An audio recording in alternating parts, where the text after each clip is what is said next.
wane ratil to wamo mi interject ka wane ratil wacha niya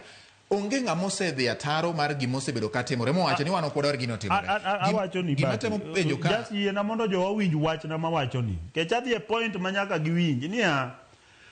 agenda mar mondo mi riwruok kind Raila gi William Ruto was not ni mondo kel dongruok was already coming. Kech kata idhi Siaya Bondo Liunda Road girini wasedhi wayawo kata kidhi Migori gima timore niya chance mar Gen Z ka nobiro mane chapo William Ruto jowa gi nokoni mae sama koro wadonje gini mondo wa contain jogi. Then the thing is ok gichiw lwasi koro mar dongruok. Adwa wacho ne jowa mondo winja yie adwa kelo weke is okay but adwa wacho niya bedo ma wasebedo gi ng'at achiel and maendi kata kigoya ka wuok e studio kata wacho bedo ma wasebedo ni wan e tok ng'at achiel ma en odonje sirikal to en emopango gigi to ok okelnwa dongruok mwadwaro.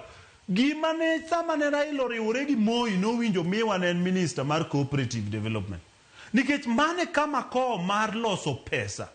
wan wadhi wakawre gi ndara gima wachako timo muko nderni muko uteji mondo ger Thika super highway. I want to tell you cooperative development manyaka sani just but winja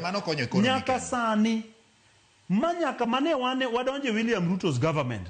pod cooperative ministry pod okochako kao miwa mondo mi Jaluo ng'eyo mar loso saga Kusko gi Sasra okoromo konyo thurwa eginwa jonagi waonge gi saga jopur mar niang' onge saga ma inyalo ole pesa to kendi duoko jopur mar rabuon onge saga ma ginyalo ole pesa kadine kata sama wane nusu mkate government to ne wane ni maendi kama gowa piny jongware onge saga ma ginyalo kawe pesa jok matimo everything onge saga mae kama challenge ma wantiego mondo walos pesa obed e lwet jowa to gima timore en ni ODM osebedo dwaro mana ni jowa odong' kama odhiere no